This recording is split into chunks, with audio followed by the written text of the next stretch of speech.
재건축 재개발 시장 전반적으로 좀 어떤지 좀 어떻게 보고 계신지 궁금합니다. 솔직하게 말씀드리자면 네. 사실 지금 정비사업 현장들이 어렵죠. 아, 그래요? 여러분들이 뉴스를 찾아본다 하더라도 음. 정비사업에 잘 되고 있다라는 뉴스보다는 네. 어디 현장에 갈등이 있다, 어디 현장이 멈췄다, 공사비로 싸운다, 이런 뉴스들이 훨씬 더 많이 접하시고 계실 겁니다. 그렇다 보니까 정비사업 관련해서는 사실 부정적인 게 맞긴 해요. 네. 그런데 그럼 반면 또 다른 시각에서는 지금 공급량들이 계속 줄고 있잖아요. 네. 그렇다 보니까 이제 신축 아파트를 사람들이 원하고는 있는데 신축은 솔직히 금액이 어떨까요? 비싸죠. 비싸죠. 네. 누구나 신축을 가고 싶어 하지만 네. 물론 구축이 더 좋다라고 하시면 제가 할 말은 없습니다만 네. 그 통상적으로는 구축보다는 신축을 선호하죠. 네. 그런데 신축이 비싸다 보니까 재개발 재건축은 아무래도 신축보다는 훨씬 더 저렴한 금액에서 살 수 있죠. 네. 그렇다 보니 여전히 이제 기회를 노리고서 정비사업 쪽으로 투자를 하시는 분들도 있는데 근데 저는 이제 오늘 영상이 가장 핵심이기도 한데 정비사업을 2024년도도 주목할 필요는 있다라고 봅니다. 네. 하지만 예전에는 재개발합니다, 재건축합니다 하면 다 올라가던 시대였었는데 지금은 정비사업 한다고 다 올라가던 시대는 끝났다. 아, 그래요? 즉 옥석 가리기가 필요하고 사업성이라든지 입지 체크를 꼭 하시고서 투자를 해야지 안 그러면 진짜 피 같은 돈을 날릴 수도 있다. 이런 말들을 자주 합니다. 그 뭐 인구 문제나 뭐 이런 거 다음 받쳐줄 수요 문제 뭐 이런 것 때문에 그런 건가요? 뭐 사실 인구랑은 조금 거리가 멀긴 해요. 왜냐하면 재개발 재건축을 주로 추진하는 곳들의 공통점들이 도심지거든요. 도심지이기 때문에 뭐 지방에서도 뭐 광역시나 이런 곳들이 재개발 재건축들 추진하지 그냥 뭐 농어촌에서 재개발하겠다 이런 얘기는 안 하고 그렇죠. 뭐 농어촌을 떠나서 약간 중소도시 같은 곳에서도 재개발 재건축이 말이 나오는 곳들도 있긴 하지만 사실 대부분 추진 동력이 약합니다. 그거는 뭐 그래도 굳이 물어보셨으니까 답변을 하자면 네. 그렇다 보니까 일단 결과론적으로 재개발 재건축은 도심지에서만 추진이 되고 있는데 그러면 이 도심지에서 추진하는 재개발 재건축 중에서도 약간 소외 지역들 같은 경우 물론 다 상대적이겠지만 중소도시다 이런 곳들은 어려울 거라는 생각들을 많이 하죠. 왜냐하면 말씀해 주셨던 것처럼 인구 감소 문제도 지방이 사실 직격탄을 맞는 부분들도 있고 그런데 일단은 신규 분양을 했었을 때 분양이 잘 안 되는 게 1번 그러니까 즉 사업성 얘기랑도 밀접하죠. 두 번째적으로는 애초에 정비 사업을 할 동기부여도 잘 안 됩니다. 네. 어디 인구가 몇만 되지도 않는 아니면 해봤자 뭐 10몇만 이런 데서 재개발하겠다 재건축하겠다 얘기 들어보신 데 있나요? 아니요, 없죠. 왜 그러냐면 그런 소형 도시들 같은 경우는 아직도 농지들이 많아요. 그러면 상식선에서 한번 생각을 해보면 재개발하는데 재건축하는데 시간이 얼마나 걸릴까요? 최소한 10년 이상 걸리지 않을까요? 10년이라는 거는 주어설리 인가로부터 10년을 보통 얘기를 하고요. 이제 말 나오는 시점부터 얘기하면 진짜 빠르게 가도 15년, 현실적으로 한 20년을 잡고 갑니다. 그렇다 보니까 이렇게 오래 걸리는 거를 굳이 시간과 비용과 이런 여러 사람들의 이해관계들을 다 풀면서 할 동기부여가 잘 안 되죠. 그래서 이게 뭐 논점에서 벗어나긴 했는데 말 나온 김에 말씀드리자면 저는 사실 지방을 망치는 게 바로 신도시 사업들이라고 보고 있습니다. 네.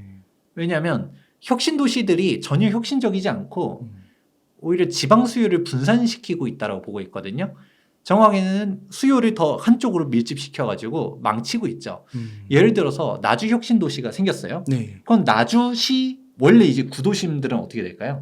그럼 인구가 빠져나가는 거예요? 그렇죠. 원래 혁신도시를 만들 때는 뭐 서울 수도권에 있는 사람들이 내려가기를 기대하고 뭐 이러면서 공공기관도 이전하고 하지만 뭐 서울에 공공기관 다니던 사람들이 아빠만 출퇴근을 하지 그렇죠. 자녀는 다 서울에 남겨두잖아요. 맞아요. 내려오질 않아요.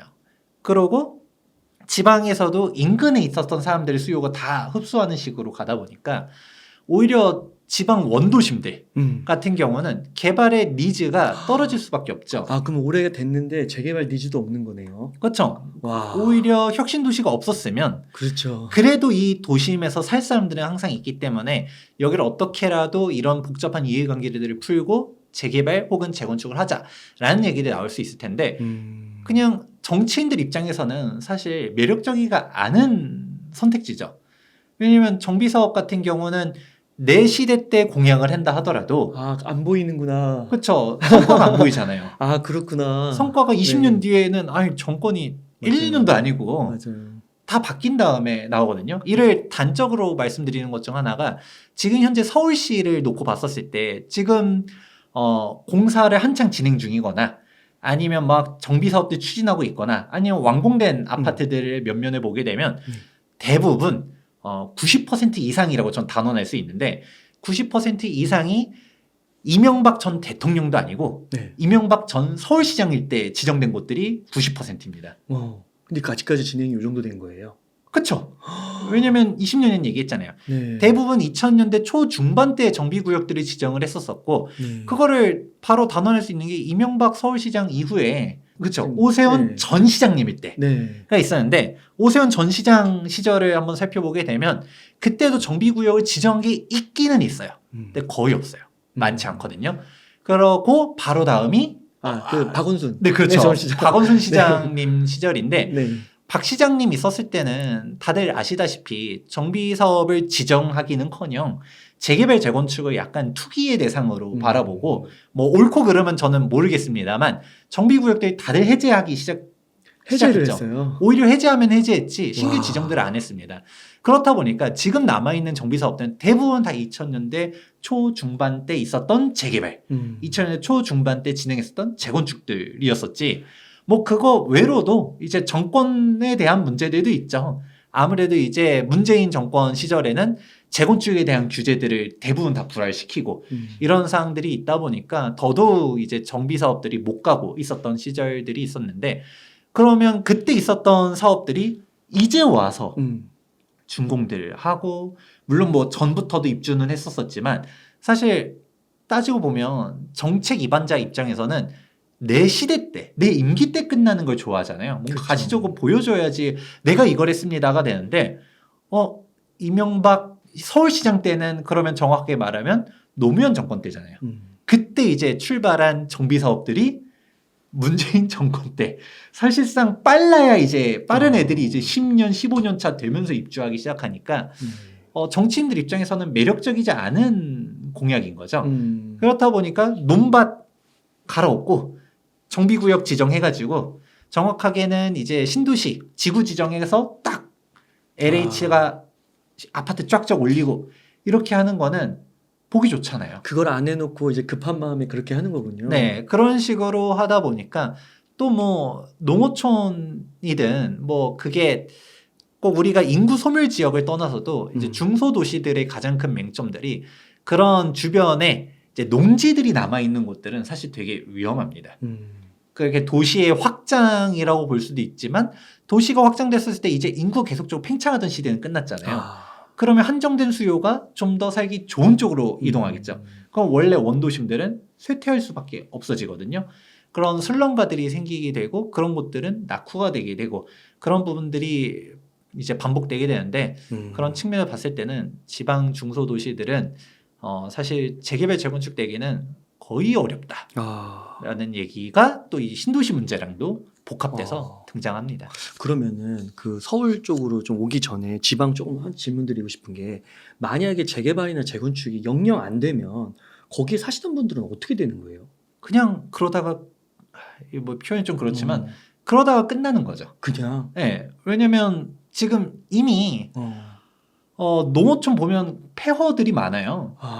공가들이 많잖아요. 네. 빈집 문제들이 심각하고 대한민국도 이제 빈집에 대한 법률이 있습니다.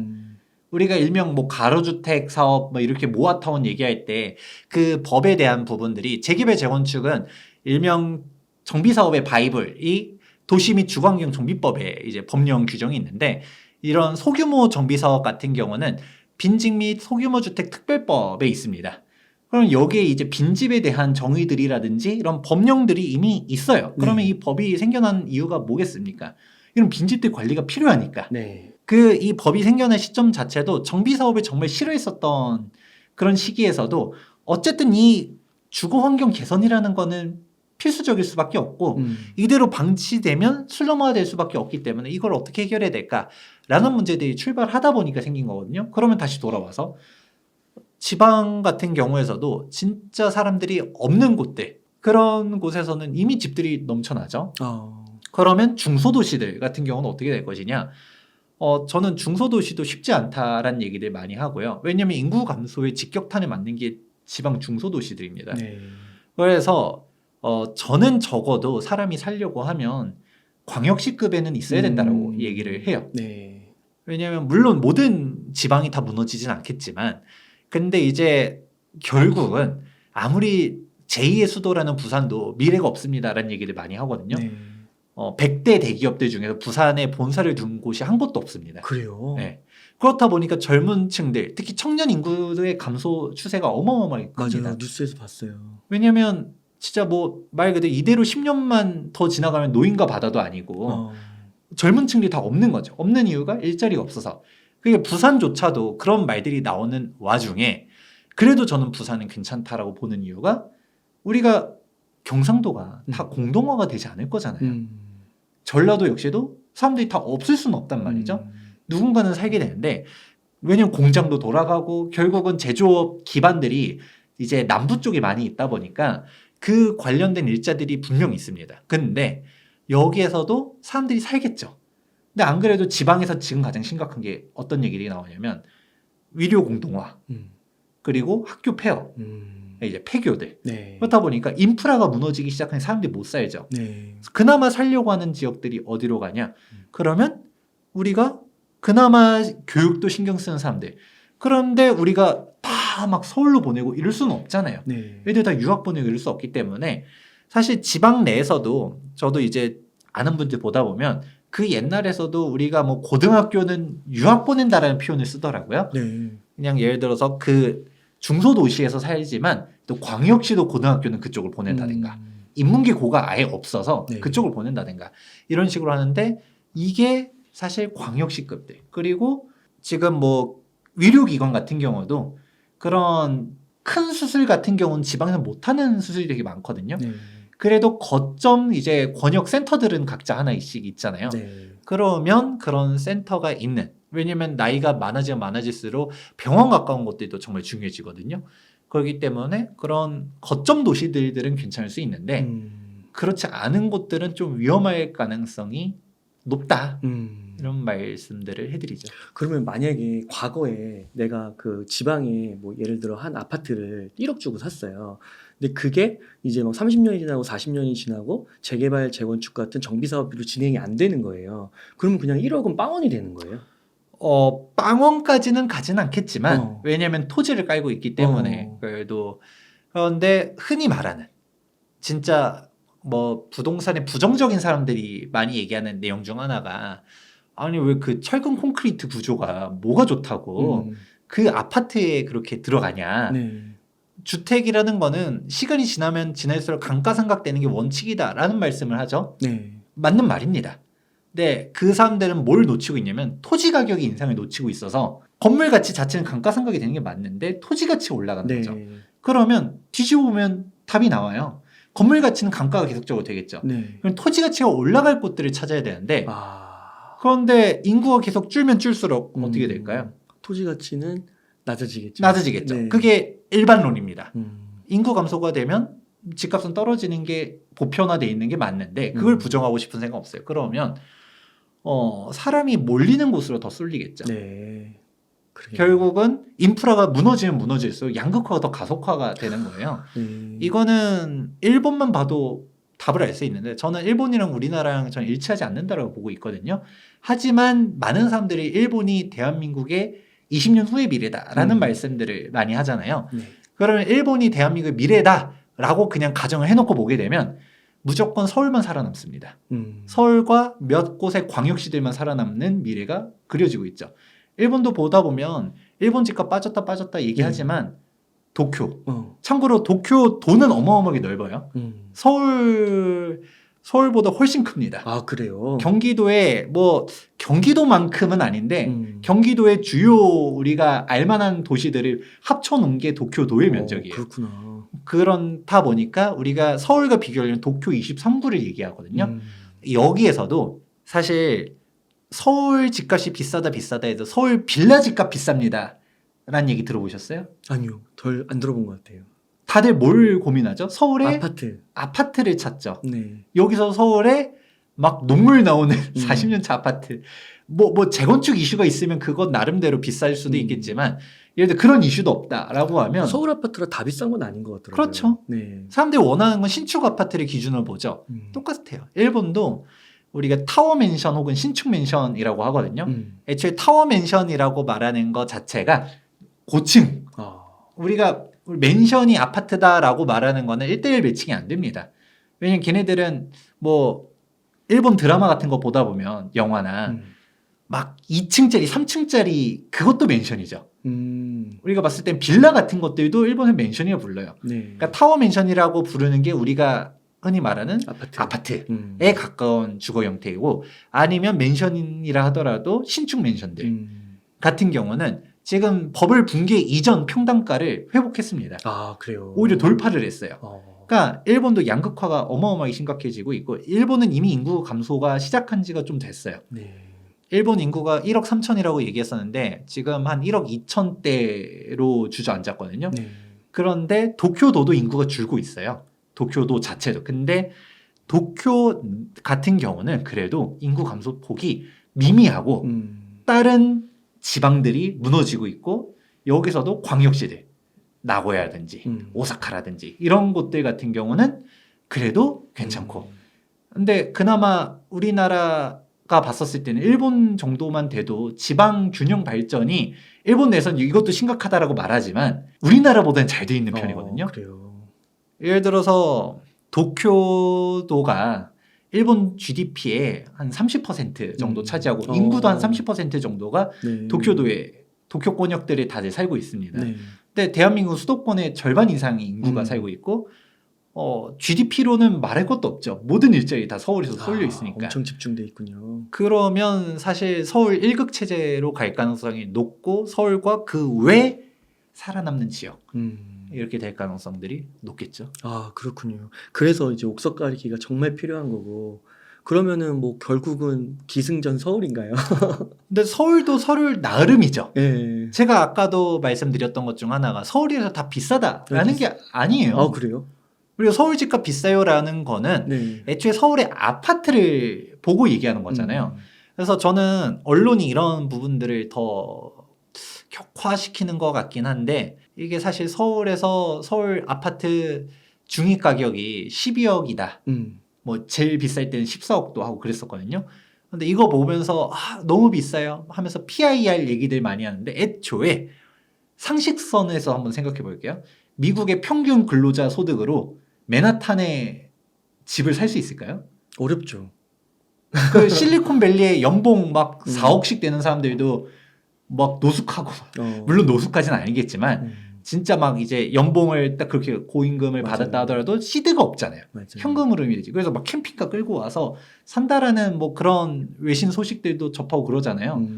애초에 서울의 아파트를 노리는 것 자체가 상위 10%의 주거 상품을 갖고 싶다라는 얘기밖에 안 되는 거거든요. 맞네요.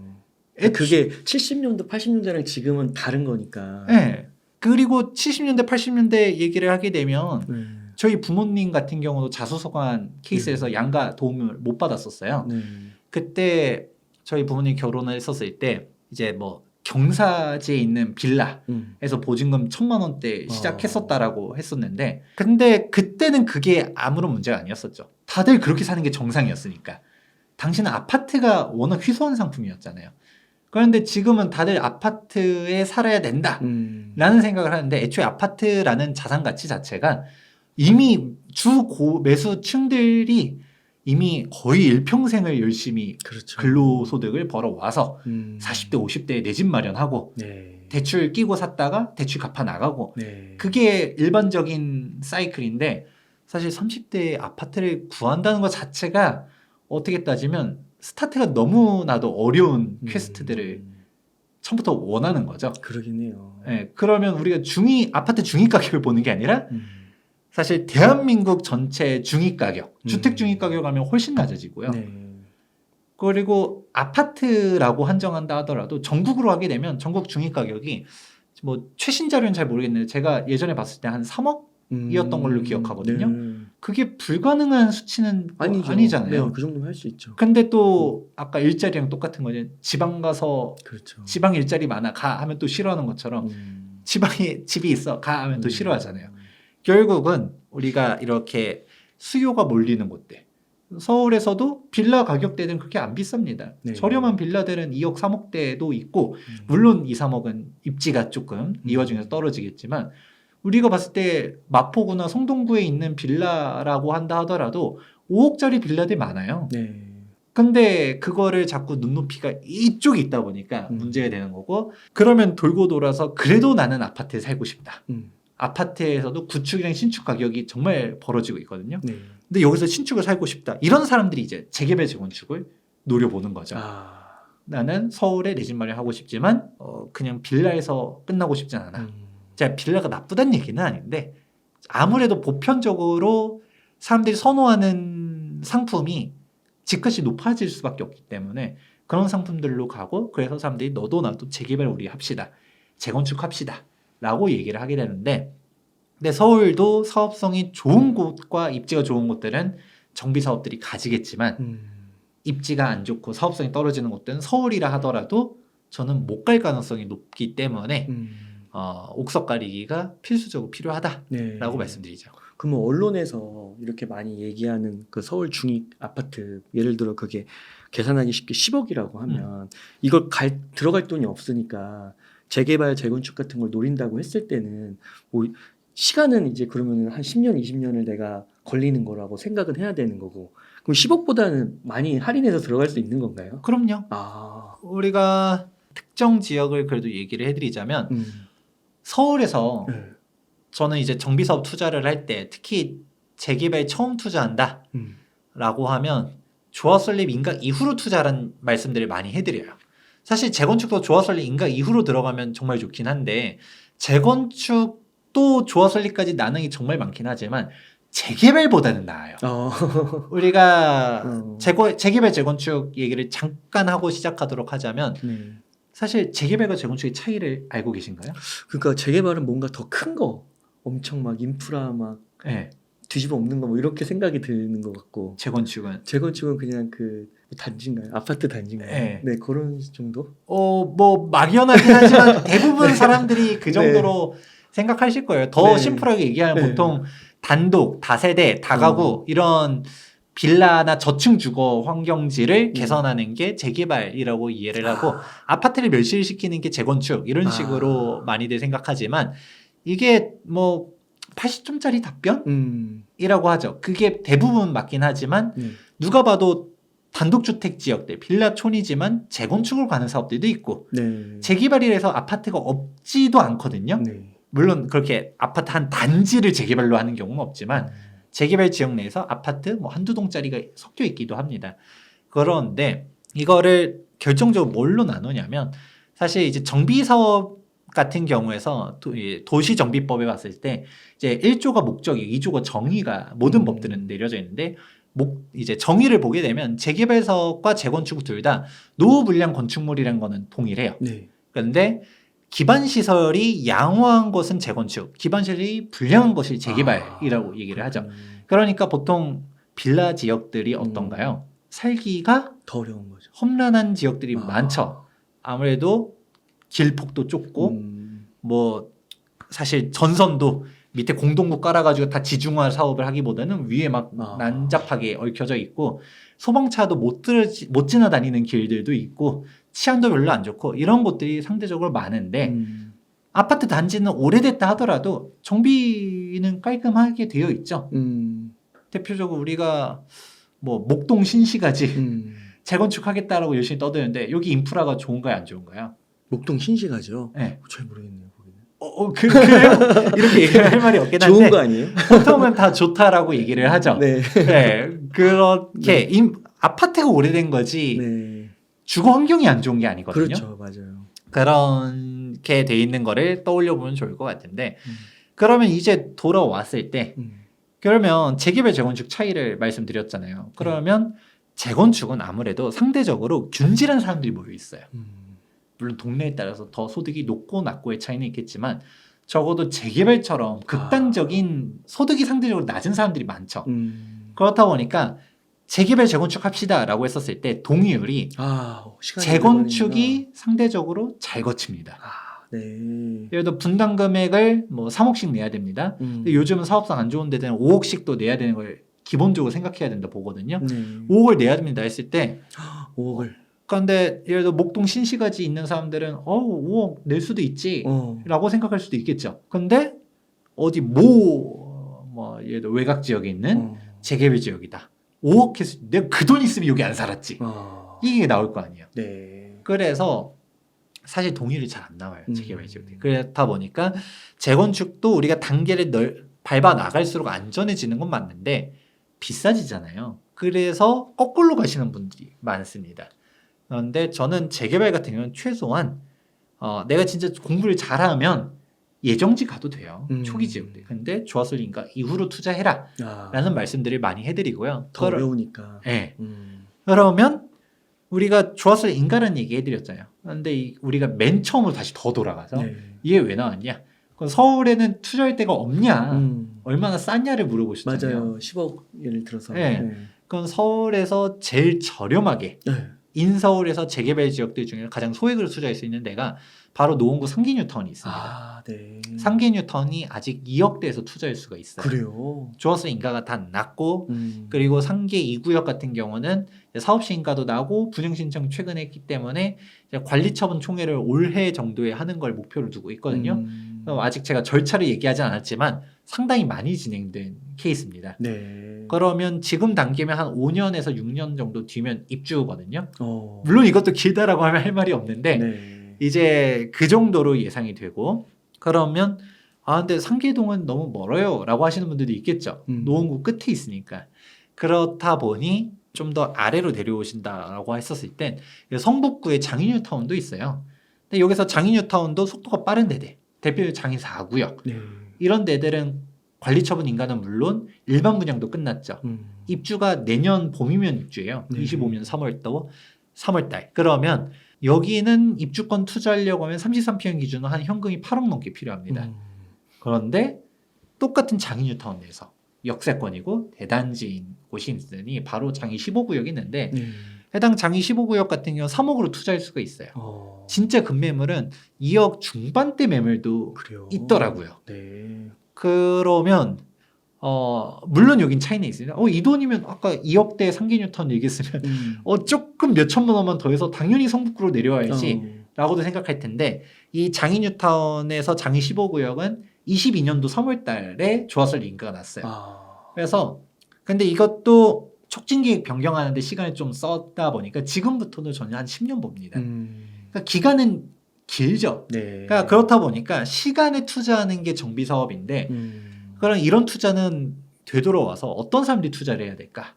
라고 물어보게 되면 솔직하게 말해서 여러분들이 직접 투자하기는 어렵습니다.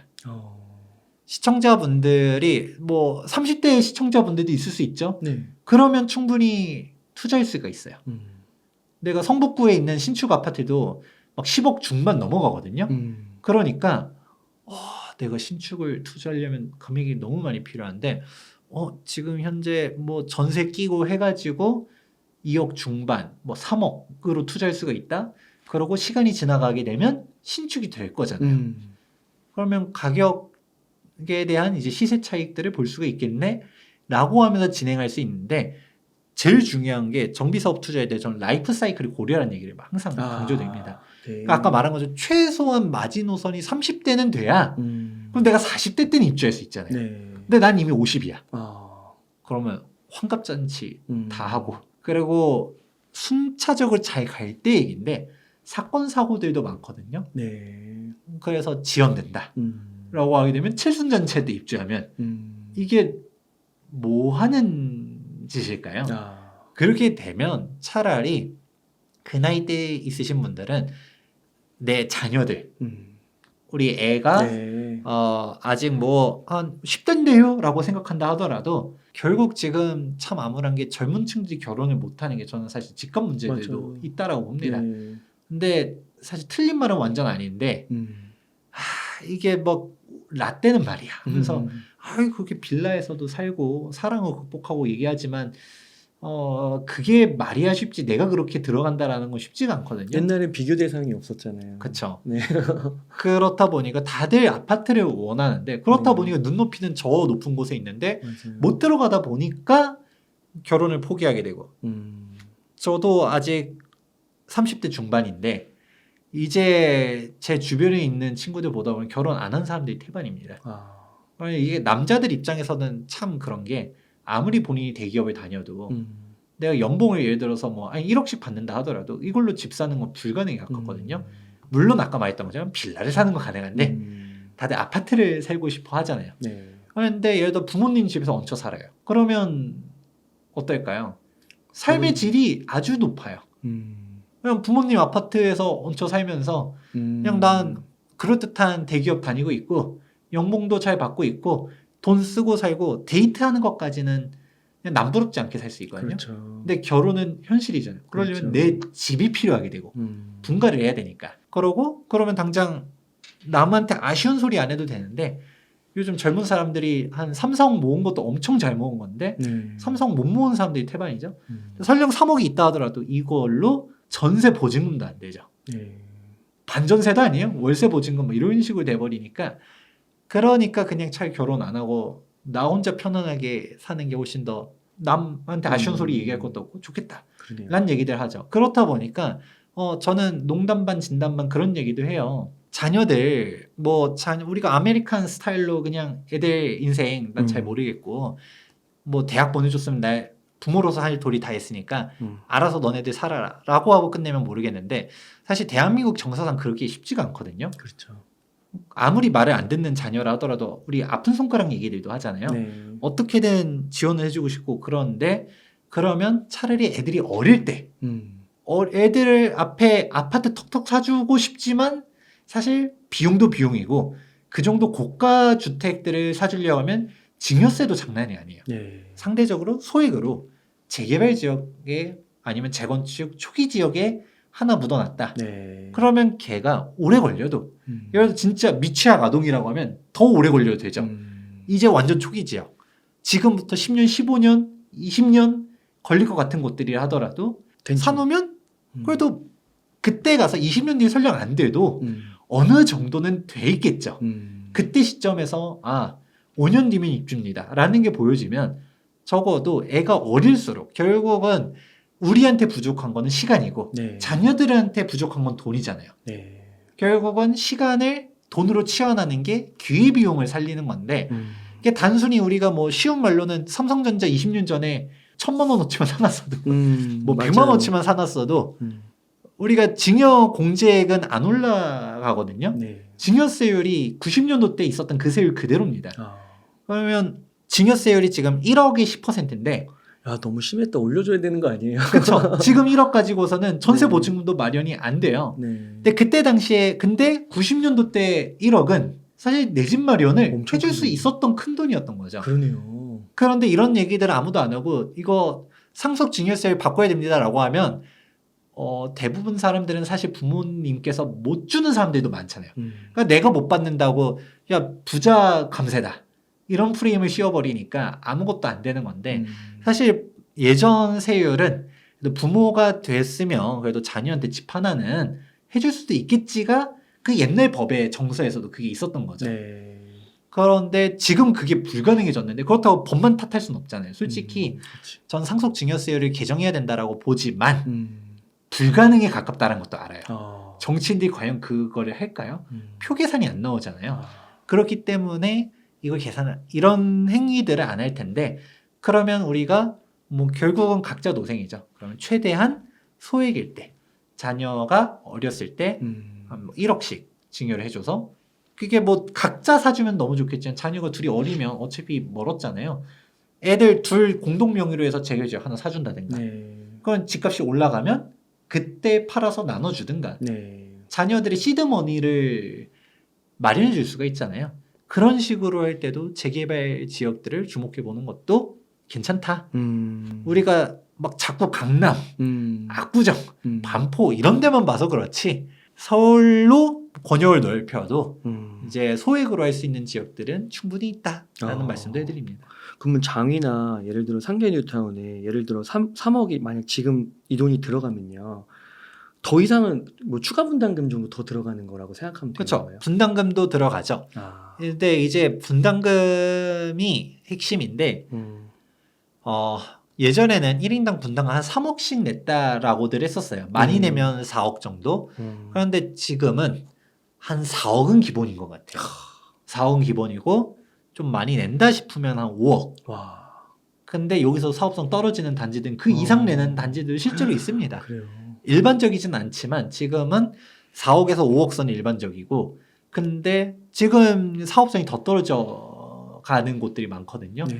공사비가 계속적으로 올라가고 있고 그러면 이제 앞으로는 한 2년만 지나가도 분담금이 그냥 4억이면 오 괜찮다 가 되고 5, 6억이 기본이 될 시절도 올 거라고 봅니다. 네. 그러면 우리가 재개발 이곳이 될 곳이냐 아닌 곳인가 라는 거는 되게 쉽게 파악이 돼요. 서울은 그래도 어찌어찌 할 가능성이 매우 높긴 해요. 물론 서울 외곽 지역들은 좀 다시 보긴 해야겠지만 근데 우리가 경기권이라고 놓고 보게 되면 가장 단적으로 말하는 게 우리가 요즘 1기 신도시 재건축들 얘기 많이 하잖아요. 특별법. 그렇죠? 네. 그럼 1기 신도시 5개 지역, 5대 신도시 얘기하는데 일산, 분당, 평촌, 중동, 삼본 이게 5대 신도시를 얘기하는데 여기서 재건축이 된다면 솔직히 어딜까? 이거는 어렵지 않죠. 분당은 어떻게든 되겠죠. 그 다음에 자 뽑으면 평촌이 되겠죠. 이게 되지만 나머지들은 될 수도 있지만 안 될 가능성도 높겠죠. 그게 아까 서두에 말씀하신 그 사업성이 안 나와서 그런 거예요. 사업성도 사업성이고 네. 이제 입지도 문제인데 이제 우리가 저는 1기 신도시 할 때 사업성이 부족한 거는 팩트입니다. 그렇다 보니까 지금 노후계획도시 특별법 하면서 용적 인센티브를 주겠다 맞아요. 이렇게 얘기들은 나오지만 인센티브를 일방적으로 주진 않을 거예요. 상식적으로 생각해 보시면 일단 스텝별로 갈 필요가 있어요. 일단은 인센티브를 다 주진 못합니다. 1기 신도시 전체 인구가 100만 인구 가까이 됩니다. 네. 한 30만 세대 정도 되거든요. 그러면 100만 인구가 있는데 용적률이 대부분 200% 초반대에 있어요. 그러면 용적 500으로 해주겠다는 거는 네. 그냥 간단하게 얘기했을 때 그냥 2배 이상이 되는 거거든요. 네. 그러면 인구가 200만이 된다고 가정해 볼게요. 맞아요. 그러면 지금 안 그래도 1기 신도시 출퇴근하려고 했었을 때 뭐 예를 들어서 경부고속도로다. 지금도 막히는데 어떻게 될까요? 엄청 막히겠죠. 지옥이 열리겠죠. 아, 그러네요. 러시아워가 항상 생기고 그러면 저도 도시계획을 전공하고 있지만 네.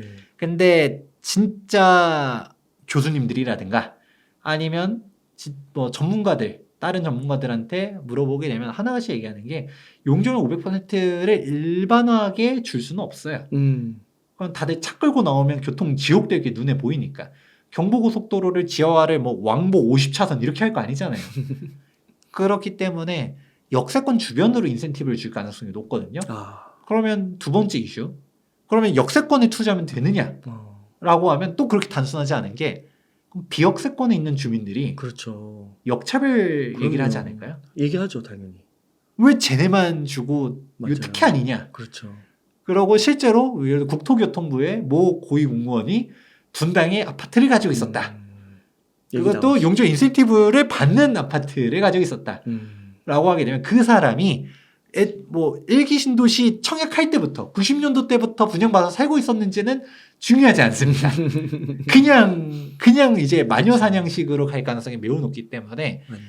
무작정적인 특혜 논란이 불 수가 있고 그러면 뭐 할까요? 그 또 특혜 논란을 잠재우기 위해서 기부 체납을 하든가 어. 임대주택을 줬든가 즉 공공기여들을 하게끔 되는. 하죠. 그러니까 초과이익을 환수를 해야 된다라는 걸 당연하게 얘기하는 사람들이 있거든요. 네. 그러면 공공재건축 사업들이 다 망했어요. 음. 공공재건축이 용적률 500%, 정부의 인허가 지원, 뭐 기금 지원 이런 좋은 내용들 다 있거든요. 근데 임대주택 막 과도하게 이제 삥 뜯는다는 표현 좀 그렇지만 이제 기부 채납을 요구하고 공익성을 강조하다 보니까 차 떼고 포 떼고 하다 보니까 남는 게 없다. 네. 이럴 바에 하지 말자 하면서 엎어진 거거든요. 아. 그러면 1기 신도시도 지금 총선 직전이니까 통과가 됐죠. 네. 그러니까 여야가 첨예하게 대립하다가 원래 총선 직전에 막 약간 선심 쓰듯이 정책들이 내놓는데 법은 통과가 됐어도 이게 현실성이 있을까는 네. 별개로 봐야 되고, 그럼 이제 마지막으로 진짜 냉정하게 말하면 법에 기대는 거는 하수라고 봐요. 물론 법이 잘 작동되길 저는 기원합니다. 잘 돼서 이제 분당도 그렇고 일산도 그렇고 다 정비가 되길 저는 원하는데 그렇게 해야 된다라고 보고, 그런데 아까 말한 것처럼 저는 이거를 특혜다라고 보면 안 된다고 봅니다. 그냥 과도한 기부 채납을 없애고 무조건적으로 주민들이 정비 사업 할 수 있도록 지원해줘야 된다고 보지만 사실 아무래도 국민 정서가 그게 쉽지가 않겠죠. 네. 그러면 냉정해 봤을 때 이런 특별법의 지원이 없어도 될 만한 곳들을 투자해야 된다라고 보죠. 그러면 결국 그게 어느 곳이냐? 사업성이 좋은 것. 일기 신도시가 사업성이 안 좋다라고 얘기했었어도 대지지분 높고 사업성 괜찮은 지역들도 있습니다.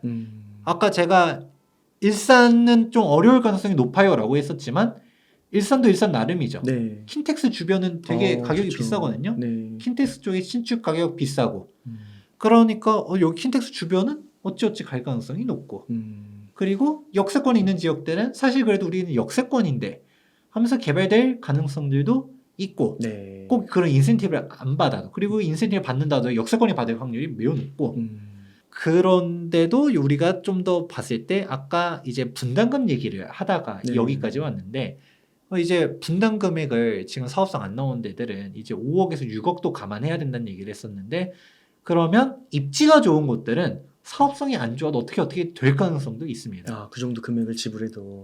쉽게 얘기하면 이거예요. 주변에 신축 아파트 가격이 비싸면 사업성 안 나오도 갑니다. 아주 쉬운 사례를 들면 예를 들어서 잠원동 재건축들 보면 가격들이 되게 비싸죠. 네. 그냥 아직 초기 지역임에도 불구하고 20억이 뭐예요? 갭 투자 가격이 20억이 넘어갑니다. 네. 전세 빼고 갭으로만. 그런데 여기가 사업성이 좋냐? 그렇지 않은 데들이 태반이에요. 아, 그래요. 사업성 좋은 데들은 진작에 다 재건축 되고 있었고, 아. 그러면 하지만 반포동의 신축 아파트 가격이 40억이 넘어가잖아요.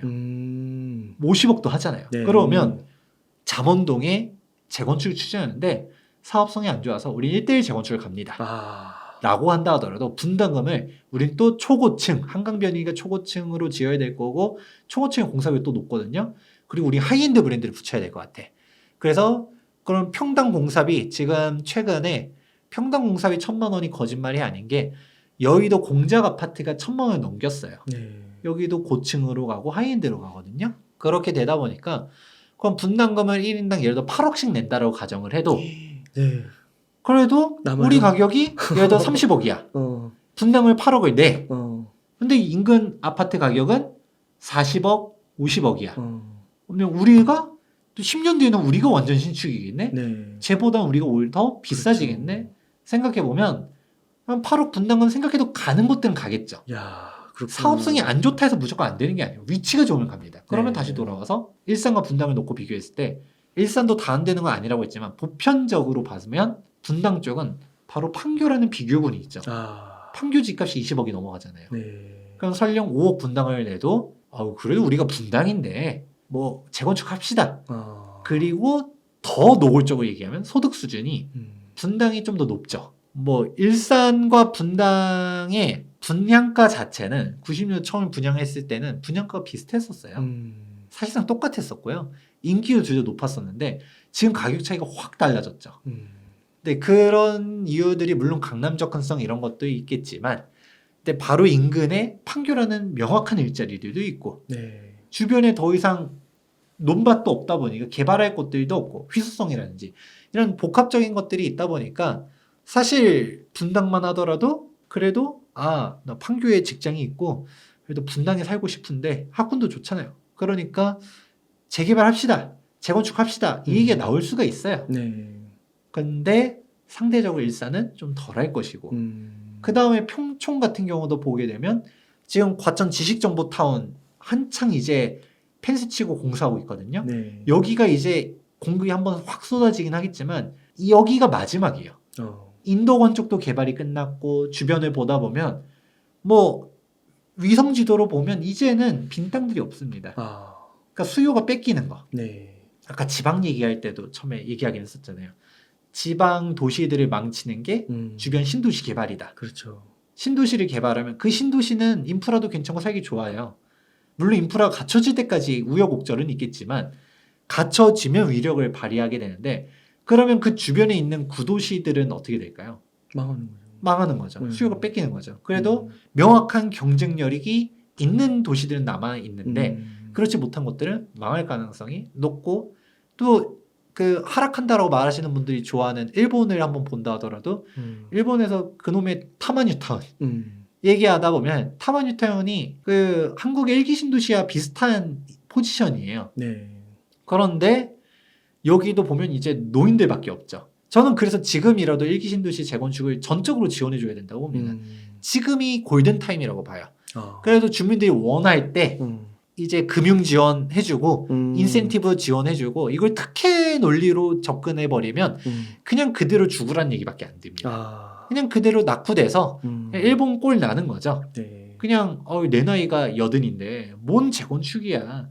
그냥 이대로 나는 살다가 갈 거야. 나 아는 사람들 다 이대로 늙어 가는 거고 여기서 뭐 하겠다고 정비 사업을 한대 얘기가 나오잖아요. 그런데 지금 그나마 뭐 우리가 1기 신도시도 똑같죠. 이미 노인들이 너무 많은 데들은 정비 사업 어렵다는 얘기들도 말이 나오는데 네. 지금은 어떻게든 되는데 근데 여기서 골든타임을 놓쳐버린다.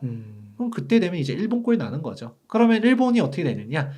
다마뉴타운도 다 그렇게 노후화 슬럼화된 건 아니에요. 역세권 주변은 그래도 정비가 되고 그리고 콤팩트하게 조금 기관들도 모아놓고 이렇게 하면서 그쪽은 좀 젊은 층들 있고 활성화가 돼 있는데 여기서 멀어진 곳들은 완전 진짜 노인들밖에 없고 노인들밖에 없으니까 소비력들이 일단 낮아질 수밖에 없죠.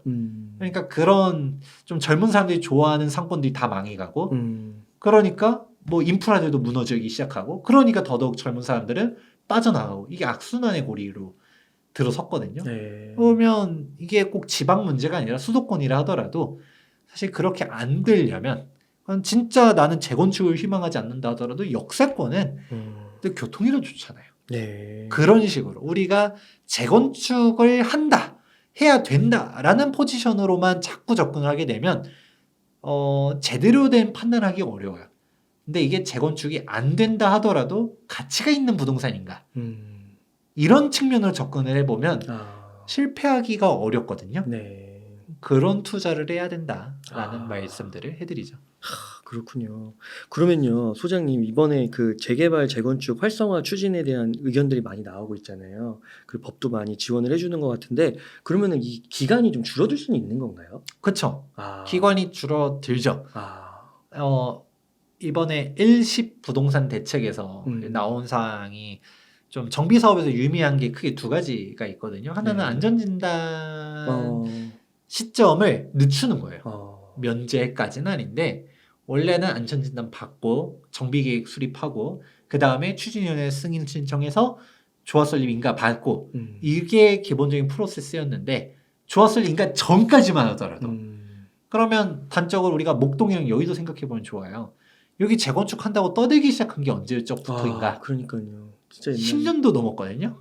그렇구나. 10년 전부터 우리 재건축할 겁니다. 이랬었는데 안전진단이 다 떨어졌잖아요. 그래서 제가 얘기해드린 게 지금 제대로 가고 있는 애들은 다 2000년대 초중반이라는 얘기한 게 그 이후로는 안전진단이 다 통과가 안 됐잖아요.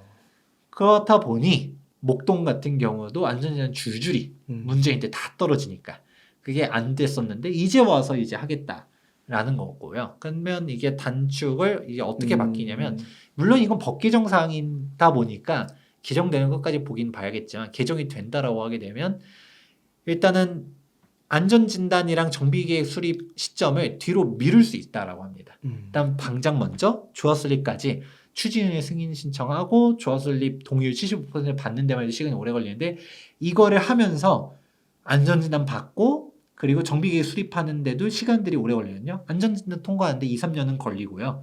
사실 더 오래 걸리는 데들도 많지만 정부가 막지 않는다라고 가정하면 2, 3년 정비계획 수립하는데 2년이거든요. 이것만 해도 5년이잖아요. 그 기간 동안 조합설립 위한 동의율을 모을 수 있기 때문에 시간이 획기적으로 단축될 수는 있어요. 근데 다만 여기서 단축된다는 게 이제 우리 할 겁니다라고 말하면 20년이에요.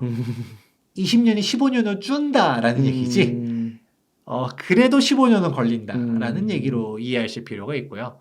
조합설립 인가로부터도 사업시 인가까지 2, 3년은 걸리고 사업시 인가에서 관리처분 인가까지 2, 3년은 걸리고 관리처분 인가에서부터도 2주 철거하는데 2년, 착공은 중고까지 3년. 네. 5년이거든요. 네. 그러면 이 프로세스를 기본적으로 이해하게 되면 아무리 요즘 신통기기도 뭐다 얘기해도 인허가를 지원해 줄 수는 있어. 이게 줄여주는 기간이 1, 2년 단축시켜주는 거지 절대적인 물리적인 기간은 존재하거든요.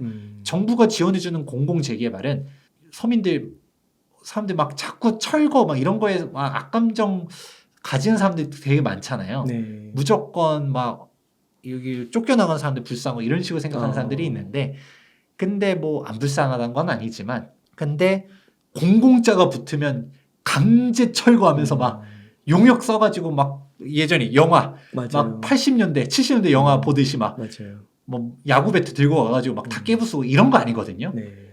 그렇기 때문에 줄여드릴 수 있는 게 없어요. 그런 거를 고려하게 되면 기본적인 시간들을 고려하고 그렇기 때문에 다시 한번 강조드리는 게 라이프 사이클. 내 나이를 고려하면서 투자를 해야 된다. 그리고 또 중요한 거는 이제 안전진단 얘기 하나 해드렸는데 이제 노후도도 있어요. 재개발 지역 했었을 때 종전의 노후도가 66% 노후 동수 요건을 만족해야지만 재개발을 지정할 수 있었는데 이거를 60%로 낮춰주겠다라고 합니다. 그러면 꼴랑 6% 낮춰주는 게 뭐가 유의미하냐 할 수 있겠지만 지금 수많은 재개발 추진 지역들 보다 보면 이 노후도 1, 2% 때문에 아 진짜요? 법정 요건을 못 맞춰서 안 되는 경우들이 많아요. 그래서 재개발 붐이 또 불 수가 있어요. 근데 재건축도 그렇고 재개발도 그렇고 이게 핵심인데 결국은 이제는 재개발합니다. 재건축합니다 하면서 다 집값 올라가는 시대는 끝났다라고 항상 얘기하거든요. 사업성, 입지를 강조해드려요. 그러면 우리가 노후도가 낮다는 얘기는 다시 다르게 보면 신축 빌라가 많다는 얘기고 신축 빌라가 많다는 얘기는 쪼개기를 많이 했다는 얘기예요. 쪼개기를 많이 했다는 얘기는 입주권을 받는 사람이 많다는 거고 즉 사업성이 떨어진다는 거죠. 일반 분양 세대수가 적은 거니까. 그런 것들은 분담금이 되게 높다 보니까 어느 곳들은 또 가겠지만 사실 많은 재개발 예정지들 보다 보면 서울이라 하더라도 사업 엎어질 것 같은 곳들이 되게 많습니다. 제가 봤을 때는. 네. 그래서 묻지마식 투자는 절대 금물인 거고 전문가 꼭 얘기를 하셔야 되겠네요. 전문가랑 얘기를 해도 예정지를 여긴 무조건 됩니다라고 단언할 수 있는 사람은 저는 없다라고 봅니다. 네. 저도 이거 예정지를 이 지역 어때요라고 얘기하면 될 수도 있고 안 될 수도 있고 그럼 그게 뭐예요? 라고 얘기할 수는 있겠죠. 안전한 거 투자해야 된다는 얘기를 합니다. 그래서 조합설립 인가 난 걸 투자를 하라고 말씀드리는 이유 중 하나가 예정지는 사실 사업성이 워낙 많이 떨어지는 것들이 태반이다 보니까 이거를 이런 우여곡절을 뚫고 갈 수 있을까? 네. 라는 얘기들을 하게 돼요. 지금 공사비도 계속 올라가고 있는데 초기 지역인 곳들은 그 직격탄이 더 맞을 가능성이 높거든요. 이 때문에 우리가 하이리스크 하이리턴이라는 걸 꼭 인지하셔야 돼요. 그래서 조합설립 인가 난 곳들도 10년은 걸리는데 그래도 이 정도는 내가 10년을 기다리고 있고 가는데 예정지는 와, 나 20년 기다릴 수 있습니다 라고 해놓고 사놨다가 아직도 예정지일 수도 있습니다. 그 용산에 그렇게 막 개발 호재 많이 떠들면서 용산 예정지를 보다 보면 20년 전에도 그렇게 떠들었었던 곳들이거든요. 네. 근데 지금 이제 뭐 얘기 나오면 이제부터 20년이잖아요. 그렇기 때문에 사실 정비사업 투자는 항상 공부가 많이 필요하다. 내가 자신 없으면 재개발 투자는 조합설립 인가 난 곳을 가라고 항상 강조드리고 재건축은 재개발보다는 낫지만 그래도 오래 걸릴 수 있으면서 사업성 입지 체크가 필수적이다. 라는 말씀해드립니다. 오늘 되게 중요한 부분들 많이 짚어주신 것 같아요. 그러니까 이 부동산을 어떻게 보면 이제 그 뭐 밀레니얼 세대나 알파 세대들이 SNS가 발달되면서 당연히 이제 신축 아파트, 뭐 서울 핵심 수도권 지역에 있는 아파트 그런 거를 이제 어떻게 보면은 하나의 어떻게 보면 좀 당연하다. 하나의 내가 무조건 거기 들어가야 된다 이렇게 생각하는 그런 사고 방식부터 한번 생각해 볼 필요는 있는 것 같고요. 그게 맞긴 한데 사실 사고방식 바꾸기가 네. 어렵죠. 이미 나는 아파트에서 나고 네. 자라왔는데 빌라를 가는 거는 너네들이 그 뭐 지방에 가라. 네. 일자리 많은 지방으로 가라. 그러니까요. 이 얘기랑 다를 바가 없을 수는 있거든요. 그래서 그래도 그걸 감안한 사람들이 그래도 결혼을 하고 뭐 하고 그러는 건데 만약 그러지 못하면 그러니까요. 어떤 식으로 해야 될 것인가 했을 때 정비 사업의 기회도 있다. 얘기들로 그러니까요. 합니다. 그래서 그 대안으로 말씀하신 것처럼 이런 정비 사업 쪽을 한번 돌이켜 보면 뒤돌아보면은 이제 시간은 좀 걸릴 수 있어도 투자금은 좀 줄일 수 있고. 근데 저는 이제 부동산보다는 이제 그 주식 쪽이나 이런 분들 많이 게스트 모셔서 인터뷰하는데 지금 하시는 맥락이 좀 이해가 되는 게 삼성전자가 2000년대 삼성전자랑 지금의 삼성전자는 다르잖아요. 그렇죠. 그때는 주식 주가가 100배 뛰지만 지금 100배 뛰기 쉽지 않잖아요. 근데 어떻게 보면 지금 사는 사람들이 삼성전자를 사면서 2000년대의 폭발성을 원하는 뭐 이런 걸 수도 있고요. 그러니까 그런 것들을 잘 한번 따져봐야 되지 않을까 냉정하게. 근데 이게 참 부동산이라는 게 근데 이게 다 그 물리적으로 사는 공간이어가지고 이게 참 어려운 문제네요. 네. 네. 그렇죠. 사실 어려운 얘기가 맞습니다. 근데 음. 이제 주식 얘기를 하셨던 것처럼 네. 저는 약간 재개발 투자, 재건축 투자를 할 때 약간 옥석 가리기라는 얘기를 약간 이런 식으로 비유도 하기도 하거든요. 그러면 이 해당 웅다의 책방 시청자분들은 아무래도 주식 시청자분들이 네. 많겠죠? 네. 그러면 그런 거예요. 약간 재개발 재건축 보면 테마성이 되게 많아요. 네. 약간 테마주처럼. 이제 어. 총선 테마주, 어. 뭐 대선 테마주, 어. 뭐 이런 것처럼 그게 사실 말 그대로 테마주라는 게 뭘까요? 허황과 네. 기대로만 먹고 사는 그렇죠. 지 않은 것도 있겠지만 입지 같은 펀더멘털이 없는 거예요. 네. 실상은 사실 그렇지 않지만 뭔가 이제 기대로 올라가는 상품들이 많죠. 근데 그게 그런 테마주 투자를 하는 사람들이 잘못됐다라고 말하기에는 또 돈 버는 사람들이 있잖아요. 그렇죠. 항상 반복되듯이 이런 걸 왜 해라고 해도 그걸 기대하고 사는 사람들이 있으니까 나는 이쪽이 먼저 뜰 것 같아. 뭐 들어가서 버는 사람들이 잘못된 건 아닌데 약간 예정지들, 재개발 예정 초기 지역들은 약간 테마주처럼 그렇게 바람만 잡아가면서 올라는 가죠. 근데 언젠가 그게 무너지는 곳들이 있다라는 걸 항상 인지하고서 빠져나올 타이밍들 봐야 되는데 네. 실제로 그렇게 물린 사람들이 되게 많거든요. 네. 근데 우리가 펀더멘털이 좋은 우량주들, 진짜 기업 가치가 우수하고 영업이익률이 높고 여기는 흔들리지 않을 것 같아. 이런 지역에 있는 재개발 재건축들 사업성도 좋아. 이런 데들은 비싼 데는 이유가 있죠. 하지만 비싸도 그 가치가 하는 투자들을 하는 게 중요하다. 더군다나 주식은 우리 주식 투자는 안 해도 먹고 사는데 전혀 지장은 없습니다. 물론 자본주의 사회에서 근로소득만으로는 어렵기 때문에 이제 자본이익을 취하는 거는 정말 중요하거든요. 네. 그래도 주식 한평생 투자 안 했다라고 해서 뭐 못 사는 건 아니잖아요. 그렇죠. 투자 상품이 다양하니까. 근데 부동산은 위식주 중 하나다 보니까 맞아요. 부동산을 모르고 살 수는 없어요. 네. 내가 부동산을 매수하진 않는다 하더라도 전월세는 강제되거든요. 그렇다 보니까 부동산에 대해서는 계속적으로 관심을 둬야 되는데 근데 이 부동산에서도 아까 말한 것처럼 뭔가 막 바람만 부는 시장보다는 진짜 우리가 뭐 다양한 시간을 1시간 동안 얘기했었지만 막 지방 얘기도 했었었고 네. 서울에서도 뭐 입지가 괜찮은 데들 뭐 이제 경기도권 1기 신도시 얘기도 했었지만 결국은 우리가 가치가 있는 곳들이 어딘가 내가 그런 곳에서 살고 싶다면 네. 나는 은퇴하고서 지방이 고향이라서 고향으로 내려갈 거야. 왜냐면 집값이 비싼 곳이 꼭 살기 좋다라는 얘기는 또 아니거든요. 나는 산 좋고 물 좋고 공기 좋은 곳이 좋을 수도 있겠죠. 네.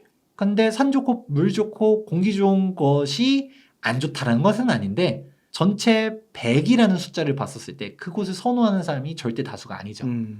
또 도심지, 막 교통도 안 좋고 매연도 심하고 공기질도 안 좋음에도 불구하고 이곳을 빠글빠글하는 걸 뭐가 좋냐라고 해도 좋아하는 사람들이 더 다수잖아요. 네. 그런 곳에 자산 가치는 그런 데서 묻어놓고 거주는 차라리 뭐 경치 좋은 곳에 전월세로 살아도 되잖아요. 네. 꼭 뭔가 위식주 중 하나다라고 하다 보니까 내가 꼭 실거주랑 투자가 대상을 일치시키는 사람들도 많은데 네. 근데 그렇게 하다 보면 한계들이 되게 명확합니다. 나는 지방에 직장이 있으면 무조건 지방에 집을 사야 되나요? 여기는 아까 말한 뭐 대놓고 그나마 광역시도 괜찮은 지역이면 모르겠는데 누가 봐도 인구 소멸 지역이야. 와, 보니까 막 외국인들도 너무 많아. 가면 갈수록 애들 학교 갈 때 되니까 슬럼화가 될 것 같아. 이런 데서는 내 집 사기 싫다. 네. 라고 하는 데 분명 존재하거든요. 그렇죠. 그러면 투자와 거주를 분리시키는 것도 하나의 선택지일 수도 있기 때문에 우리가 흔들리지 않을 부동산. 사람들이 결국 부동산은 어떻게든 거주를 하다 보니까 결국은 필요한 필수제 중 하나거든요. 그러면 사람들이 필수제로 인지할 수밖에 없는 곳이 어딜까를 근본적으로 생각해 보면 정답이 나올 것이라고 보고 있습니다. 네. 소장님 너무 감사합니다. 소장님 그러면은 끝으로요. 저희 시청자님들께 혹시 하고 싶으신 말씀이나 강조하고 싶으신 말씀 있다면 부탁드리겠습니다. 저는 부동산 투자도 많이 하고 실제로 이제 부모님 때부터 재개발 재건축을 통해서 이제 부를 이뤄왔었지만 그러셨어요. 네, 근데 이제 재개발 재건축을 저는 전문가니까 당연히 재개발 재건축이 좋다는 얘기들 많이 합니다. 네. 근데 사실 오늘 얘기를 하다 보니 재개발 재건축 좋아요 얘기보다도 어렵다, 옥석 가리기를 해야 된다 얘기를 더 많이 했거든요. 현실적으로 공부를 해나가야지 우리가 구별할 수가 있어요. 제가 그래서 어떤 얘기를 해드리고 싶냐면 부동산 투자를 여러분들이 안 하셔도 돼요. 평생 부동산 투자 없이 그냥 전월세로만 사시는 분들도 있거든요. 그게 전 잘못됐다라고 보지는 않습니다. 나는 주식 투자로 더 큰 돈을 벌 수 있다라고 하게 되면 그게 좀 옳은 선택일 수도 있죠. 그런데 부동산에 대해서도 관심을 계속적으로 가질 필요는 있다라고 봅니다. 왜냐하면 결국 준비된 자가 기회가 왔을 때 잡을 수가 있거든요. 지금 제가 여러분들한테 이 지역 되게 괜찮아요 라고 하는데 오늘 얘기한 데서도 특정 지역을 언급한 곳이 있긴 있었거든요. 네. 근데 그 지역을 지금 가서 뭐 무조건 사라고 그런 얘기는 또 아니잖아요. 네, 공부해야죠. 그래도 우리가 그런 지역을 제가 좋은 이유가 있기 때문에 좋다라고 얘기했었지만 물론 이제 소액으로도 갈 수 있고 그런데 그게 나는 어느 정도 공부가 된 사람은 비교해 보니까 확실히 3억대로는 다른 선택지가 없어요. 서울의 재개발 지역에서 3억으로 갈 수 있는 데가 없습니다. 아니면 다 예정지들이거든요. 그러면 여기가 이런 의미로 괜찮다고 얘기했구나 라고 이해를 할 수 있을 텐데 근데 우리가 아무런 공부가 안 돼 있으면 지금이 기회라고 말씀을 드려도 떠먹여줘도 뱉죠. 그렇기 때문에 결국은 내가 계속적으로 준비가 돼 있고 관심을 갖고 이 지역은 비싸 여기는 거품이야 라고 끝내는 게 아니라 왜 이 집값을 가질까? 왜 이 지역은 얼마고 이 지역은 얘랑 입지 차이 별로 안 나는 것 같은데 여기는 40억이 얘는 20억이야. 여기는 10억이야. 얘는 6억이야. 이거를 이유를 찾아가다 보다 보면 많은 정보들이 또 그 안에 내포되어 있거든요. 전 이유 없는 가격은 없다라고 봅니다. 그러면 이런 사전에 공부들을 해놔야 우리가 기회와를 잡을 수 있고 또 중요한 거는 저평가랑 싼 거는 구별해야 된다라고 봅니다. 우리는 저평가라고 들어보니까 싼 이유가 있는 거를 잡으면 안 되죠. 그러면 저평가와 싼 것을 구별할 수 있는 시각은 우리가 사전에 공부가 돼 있어야지 이런 옥석들이 가릴 수 있기 때문에 여러분들은 항상 이제 눈 감고 귀 닫고 그런 게 아니라 계속적으로 부동산도 공부해 보시면 좋겠다. 이런 부분들을 만약에 더 알고 싶다면 자기 PR 하나만 더 하면 자체적으로 운영하고 있는 유튜브 채널도 있습니다. 저희 투미TV라고 해서 투미TV. 이제 부동산 투자의 미래입니다. 그래서 투미인데 저희 채널도 보셔서 정비 사업에 대한 다양한 이야기들 들어보시면 감사하겠습니다. 네, 첫 댓글로 투미TV 유튜브 채널 링크 고정하도록 하겠습니다. 이렇게 해서 김재경 소장님을 모시고 이야기를 나눠봤습니다. 긴 시간 동안 유익한 사이트 많이 나눠주셔서 감사의 말씀드립니다. 오늘 고생 많으셨습니다.